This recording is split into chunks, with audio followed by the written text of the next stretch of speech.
9,30,00,000 mile দূরে Sunlight, সূর্যের আলো ওখান থেকে হিট করছে, আর 9,30,00,000 মাইল দূরের মাটি ফেটে চৌচির হয়ে যাচ্ছে। আল্লাহু আকবার। এই সূর্যটা কত বড়! এই যে আমার সামনে অনেকগুলো ইলেকট্রিক্যাল লাইট আছে, এখানে অপারেটর ভাই বলতে পারবে এগুলোর ইউনিট কত। এখানে কি আছে নাকি অপারেটর ভাই? কত? 50-100 হতে পারে। এই 100 ইউনিট লাইট আমি যদি 100 ধরি, এক একটা 100, তাহলে কতগুলো জ্বালিয়েছে দেখেন। তার মানে হাজার হাজার ইউনিট জ্বালিয়ে ছোট্ট এই মাঠকে আলোকিত করা হয়েছে। আর গোটা পৃথিবীকে দিনের বেলা আলোকিত করে কয়টা লাইট? জোরে বলেন। এটার পাওয়ার কত, যেটা সারা পৃথিবীকে আলোকিত করে? বর্তমান বিজ্ঞানীরা বলেছেন যে সূর্য পৃথিবীকে আলোকিত করে, এর টেম্পারেচার দেওয়া হয়েছে 1,40,00,000 সেন্টিগ্রেড। আল্লাহু আকবার। 1,40,00,000 সেন্টিগ্রেড।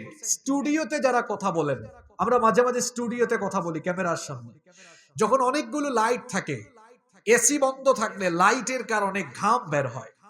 যারা বিভিন্ন টিভি চ্যানেলে কথা বলেছেন তারা জানেন, স্টুডিওতে লাইটিং এর কারণে মাঝে মাঝে এসি না থাকলে ঘাম বের হয়।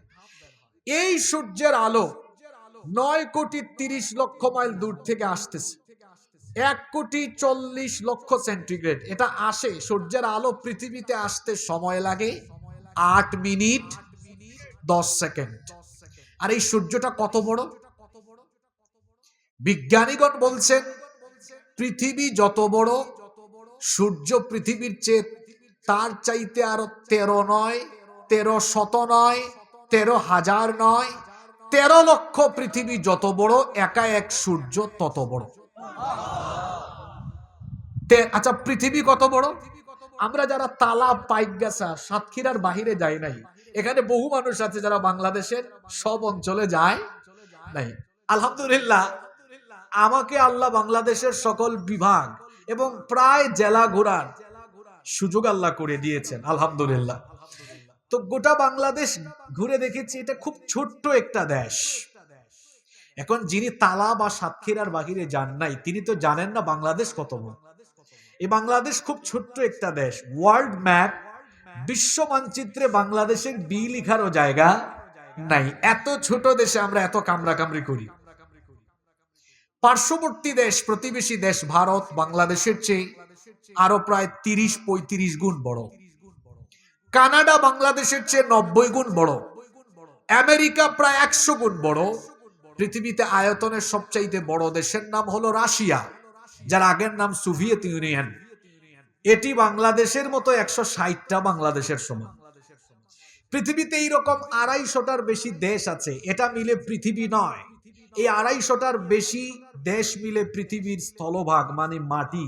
পৃথিবীর 4 ভাগের 1 ভাগ মাটি, 3 ভাগই হলো পানি। এক একটা মহাসাগরের আয়তন কত উইকিপিডিয়াতে সার্চ করে দেখেন। আয়তনের সবচেয়ে বড় প্রশান্ত মহাসাগরের আয়তন 16,56,00,000 বর্গ কিলোমিটার। বিশাল এই পানি জগৎ, মাটি জগৎ মিলে পৃথিবী। আর এই পৃথিবীর মতো 13 লক্ষ পৃথিবীর সমান একটা সূর্য। আল্লাহু আকবার।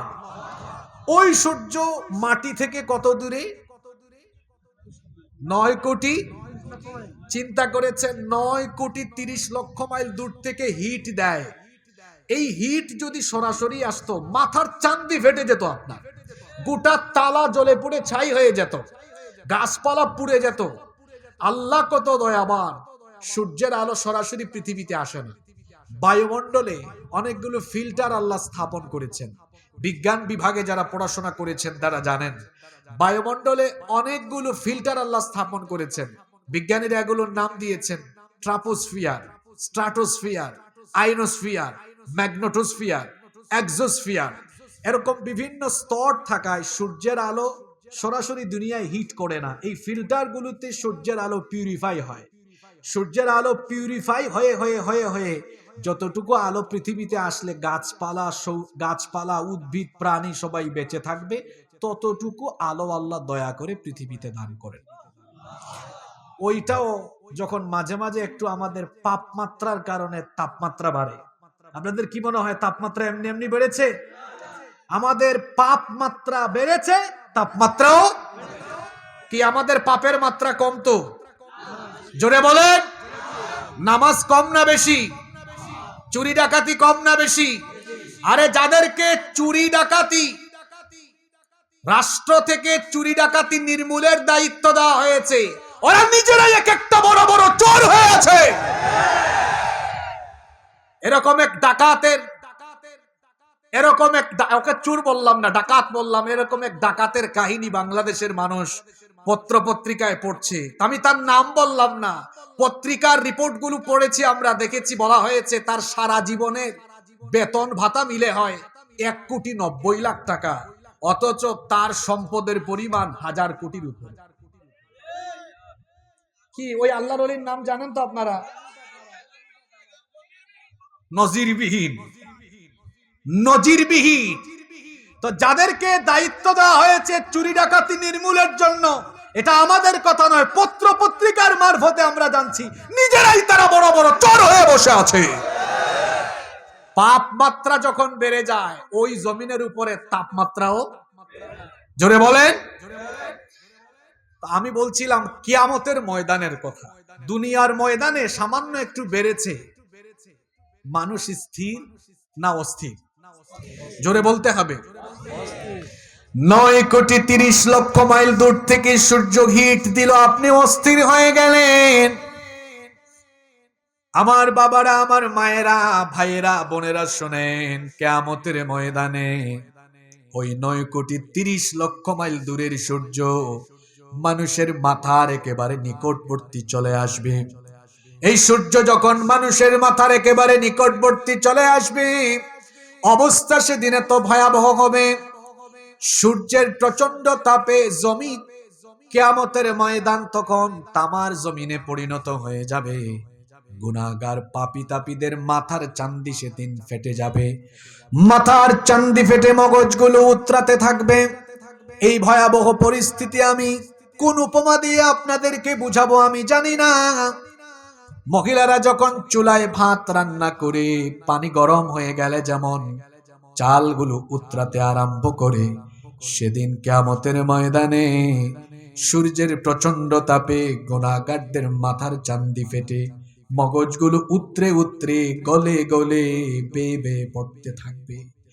পাপী তাপী জাহান্নামী বেঈমানরা ঘর্মাক্ত হয়ে যাবে।